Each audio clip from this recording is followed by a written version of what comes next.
ایک رات کا ہیرو۔ 27 دسمبر 2007 کی رات جو خوف اور موت کا ننگا ناچ کراچی کی سڑکوں پر ہوا، جس طرح انسانیت کی تذلیل کی گئی، اس کی ہولناکی مدتوں تک بھلائی نہیں جا سکے گی۔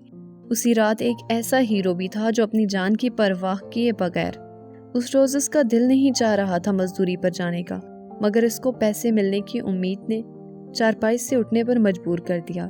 اس کے باقی ساتھی کام پر جا چکے تھے۔ کل 8 لوگ ایک کمرے میں رہتے تھے۔ پچھلے 19 دنوں سے وہ مستری نصیر کے ساتھ انڈسٹریل ایریا میں ایک پلاٹ پر کام کر رہا تھا۔ گزشتہ 15 دنوں سے دہاڑی نہیں مل رہی تھی۔ مستری بھی پریشان تھا، مگر وہ امید کے ساتھ دل لگا کر کام کر رہے تھے کہ ٹھیکیدار دہاڑی دے ہی دے گا۔ گزشتہ روز ٹھیکیدار نے وعدہ کیا تھا کہ وہ اپنی ساری ادائیگی کر دے گا، کیونکہ پلاٹ کی دیواریں تقریباً مکمل ہو چکی تھی۔ مستری نصیر کے اندازے کے مطابق تو آج کام ختم ہو جانا تھا۔ یہی کچھ سوچتا ہوا رحمت اللہ اٹھ کھڑا ہوا، منہ پر پانی ڈالا اور جلدی جلدی مستری کے گھر کی طرف چل پڑا۔ مستری نصیر اس کا ہی انتظار کر رہا تھا۔ موٹر سائیکل سٹارٹ کی اور چل پڑا۔ راستے میں رک کر دونوں نے پٹھان کے ہوٹل پر چائے کے ساتھ 2 سوکھے ہوئے کیک پیس کا ناشتہ کیا اور پلاٹ پر جا پہنچے اور کام شروع کر دیا۔ دونوں نے دوپہر تک آدھا کام مکمل کر لیا، مگر ٹھیکیدار کا کوئی اتا پتہ نہیں تھا۔ تھوڑی دیر میں چوکیدار نے کہا کہ وہ نماز اور کھانا کھانے کے لیے جا رہا ہے، تم لوگ بھی کھانا کھاؤ۔ وہ دونوں بھی اٹھے اور کھانا کھانے ڈھابے پر جا پہنچے۔ مستری نصیر نے رحمت اللہ سے پوچھا، تمہارے پاس پیسے ہیں؟ رحمت اللہ نے جیب سے 100 روپے کا ایک میلا سا نوٹ نکال کر مستری کے ہاتھ پر رکھ دیا۔ چلو پھر دال فرائی منگواتے ہیں، اللہ نے چاہا تو آج پیسے مل ہی جائیں گے۔ ہاں استاد، آج تو پیسوں کی بہت ضرورت ہے، گھر بھیجنے ہیں، آج یہاں سے دہاڑی مل جائے تو مسئلہ حل ہو جائے گا۔ مستری نصیر اور رحمت اللہ کا ساتھ 5 سالوں کا تھا۔ مستری رحمت اللہ کی محنت اور ذمہ داری سے کام کرنے کی وجہ سے ہر کام پر اسے ساتھ رکھتا۔ 5 سالوں میں دونوں نے بہت سی پریشانیاں بھی جھیلی اور ایک دوسرے کے کام بھی آتے رہے۔ رحمت اللہ کا تعلق مردان سے تھا، جبکہ مستری نصیر جنوبی پنجاب سے تھا۔ مستری ادھیڑ عمر کا تھا، جبکہ رحمت اللہ کی عمر محض 21 سال تھی اور وہ 15 برس کا نوجوان تھا جب آنکھوں میں خواب سجائے اپنے باپ کے ساتھ تعلیم حاصل کرنے کراچی آیا تھا۔ اس کا باپ مستری نصیر کا استاد تھا۔ باپ نے اس کا داخلہ سائٹ کراچی میں واقع ایک ٹیکنیکل انسٹیٹیوٹ میں کروا دیا تھا۔ بدقسمتی سے ایک ٹریفک حادثے میں رحمت اللہ کا باپ مارا گیا۔ باپ کے مرنے کے بعد اس کے گھر کی ذمہ داریوں نے رحمت اللہ کو تعلیم سے دور کر دیا۔ قلم کی جگہ بیلچے نے لے لی۔ کھانے کے بعد چائے پیتے ہوئے مستری کے ذہن میں اپنی بیٹی کی شادی کے حوالے سے حساب کتاب چل رہا تھا، اور دوسری طرف رحمت اللہ کے دماغ میں ماں کی باتیں گونج رہی تھی۔ ماں چاہتی تھی کہ جب رحمت اللہ واپس آئے تو اس کی شادی کر دے، مگر رحمت اللہ اپنے بھائی کو اعلیٰ تعلیم دلوانا چاہتا تھا، جو ابھی 12ویں جماعت کا طالب علم تھا۔ ساتھ ساتھ ایک پرائیویٹ ادارے سے کمپیوٹر سائنس میں ڈپلومہ بھی کر رہا تھا۔ دونوں بہنیں ابھی پرائمری اسکول میں پڑھ رہی تھی۔ اس کو اپنی بہنوں کا خیال آیا تو دل میں ایک ہوک سی اٹھی۔ ان کی معصوم باتیں یاد آنے لگی۔ رحمت کی پلکیں بھیگنے لگی۔ چل رحمت، اب چلتے ہیں۔ مستری نصیر کی آواز سے وہ اپنی سوچوں کی دنیا سے باہر نکلا۔ فوراً اٹھ کھڑا ہوا۔ مستری نصیر کو اس کی یہ عادت بہت پسند تھی کہ وہ استاد کی ایک آواز پر فوراً کھڑا ہو جاتا تھا۔ کام کرتے ہوئے رحمت اللہ اپنی سوچوں کو پیچھے چھوڑ چکا تھا۔ شام تک دونوں نے اپنا کام مکمل کر لیا۔ اب مستری نے وقت دیکھا تو شام کے 6 بج چکے تھے۔ مستری نے ٹھیکیدار کو فون کرنے کے لیے اپنا پرانا سا موبائل فون نکالا، جس پر ربر بینڈ لپٹا ہوا تھا۔ کال ملائی۔ دوسری کوشش میں ٹھیکیدار نے فون اٹھایا۔ ہاں نصیر، کام ختم ہو گیا نا؟ بس میں آدھے گھنٹے میں پہنچ رہا ہوں۔ چلو شکر ہے، رحمت اللہ کے منہ سے بے اختیار نکلا۔ یہ دسمبر کی ایک قدرے خنک شام تھی۔ اندھیرا ہو چلا تھا۔ مغرب کی نماز پڑھ کر دونوں چوکیدار کے پلنگ پر بیٹھ گئے۔ مستری نصیر سگریٹ کی کش لگانے لگا۔ چوکیدار نے اتنی دیر میں قہوہ بنا لیا۔ تینوں چسکیاں لینے لگے۔ گھنٹہ گزر گیا، ٹھیکیدار کا کچھ پتہ نہ تھا۔ اب مستری بے چین ہونے لگا اور اس نے دوبارہ کال ملائی، مگر سگنلز نہیں آ رہے تھے۔ وہ کوشش کرتا رہا مگر بے سود۔ نصیر چاچا، کیا ہوا؟ رحمت اللہ نے پوچھا۔ پتہ نہیں، سگنلز غائب ہیں۔ اب کیا کریں، واپس چلیں کیا؟ مستری نے غصے سے کہا۔ نہیں، آج پیسے لے کر جائیں گے۔ اسی دوران دروازے پر گاڑی رکنے کی آواز آئی۔ تینوں چارپائی سے اٹھ کھڑے ہوئے۔ گیٹ پر ٹھیکیدار موجود تھا۔ یار نصیر، پتہ نہیں کیا ہوا، بہت ٹریفک جام ہے، موبائل بھی نہیں کام کر رہے۔ میں حبیب بینک سے یہاں تک 1 گھنٹے میں بہت مشکل سے آیا ہوں۔ لوگ کہہ رہے تھے کوئی بڑا رولا ہے، اللہ رحم کرے۔ آ جاؤ اندر حساب کر لیں، پھر حالات معلوم کر کے نکلیں گے۔ رحمت اللہ نے ملنے والے پیسے اللہ کا شکر ادا کر کے اپنی شلوار کے نیفے میں اڑیس لیے۔ اچانک فائرنگ کی آوازیں ہر طرف سے آنے لگی۔